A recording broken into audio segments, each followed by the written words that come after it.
ओम नमः शिवाय। ओम विष्णुवे नमः। ओम गंगणपतये नमः। जय गंगा मैया। जय श्री हरि विष्णु। हे भगवान श्री नारायण, हे गंगा मैया। आज हम माघ मास के पावन महात्म्य का तृतीय अध्याय श्रद्धा, भक्ति और विश्वास के साथ आप सबके श्री चरणों में अर्पित कर रहे हैं।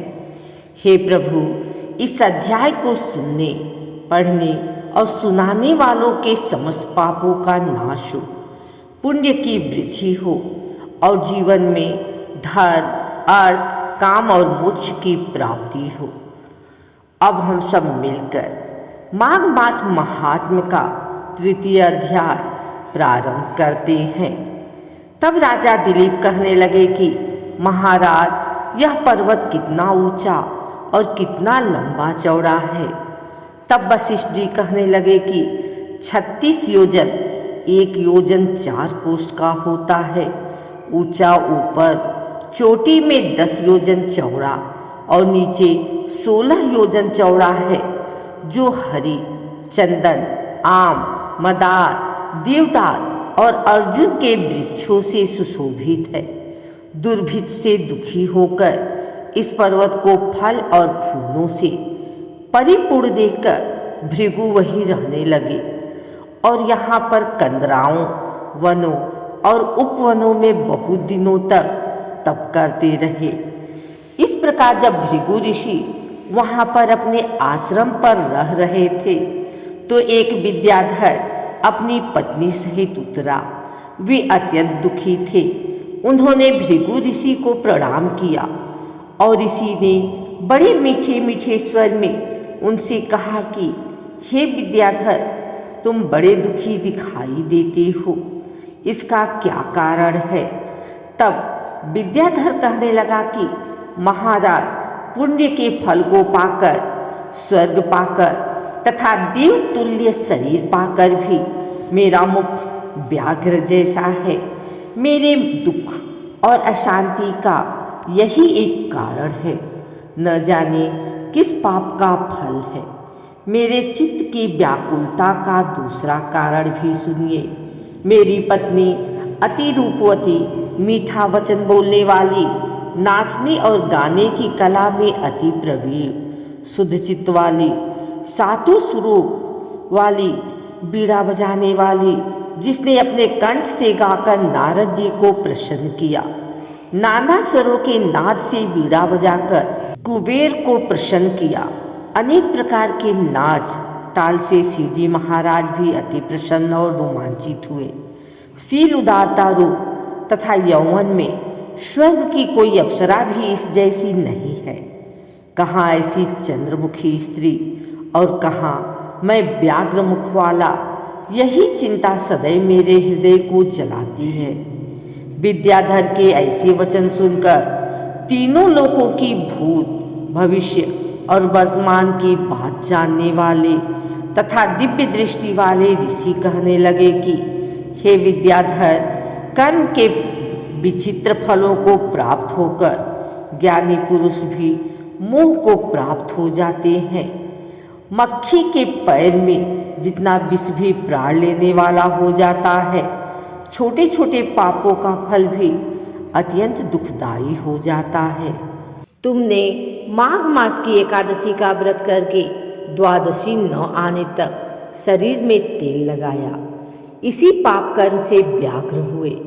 एकादशी के दिन उपवास करके द्वादशी को तेल लगाने से राजा पुरुरवा ने भी कुरूप शरीर पाया था। तब वह अपने कुरूप शरीर को देखकर दुखी होकर हिमालय पर्वत पर देव सरोवर के किनारे पर गया।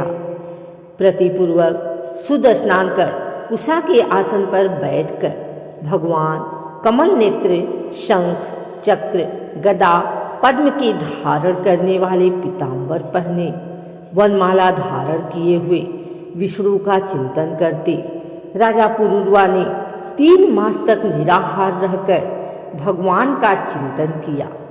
इस प्रकार 7 जन्मों में प्रसन्न होने वाले भगवान राजा के 3 महीने के तप से ही अति प्रसन्न हो गए और माघ की शुक्ल पक्ष की एकादशी को प्रसन्न होकर भगवान ने अपने शंख के जल से राजा को पवित्र किया। भगवान ने उसके तेल लगाने की बात याद दिलाकर सुंदर देवताओं का सा रूप दिया, जिसको देखकर उर्वशी भी उनको चाहने लगी और राजा कृतकृत्य होकर अपनी पुरी को चला गया। भृगु ऋषि कहने लगे कि हे विद्याधर, इसलिए तुम क्यों दुखी होते हो? यदि तुम अपना यह राजसी रूप छोड़ना चाहते हो तो मेरा कहना मानकर जल्दी ही पापों को नष्ट करने वाली हेमकूट नदी में माघ में स्नान करो, जहाँ पर ऋषि सिद्ध देवता निवास करते हैं। अब मैं इसकी विधि बतलाता हूँ। तुम्हारे भाग्य से माघ मास आज से 5वें दिन ही आने वाला है। पौष शुक्ल एकादशी से इस व्रत को आरंभ करो। भूमि पर सोना, जितेंद्रिय रहकर दिन में 3 समय स्नान करके महीना भर निराहार रहो। सब भोगों को त्याग कर तीनों समय भगवान विष्णु का पूजन करो। जब तुम द्वादशी को शिव जी स्तोत्र और मंत्रों से पूजन करोगे तो तुम्हारा मुख देखकर सभी चकित हो जाएंगे और तुम अपनी पत्नी के साथ सुखपूर्वक क्रीड़ा करोगे।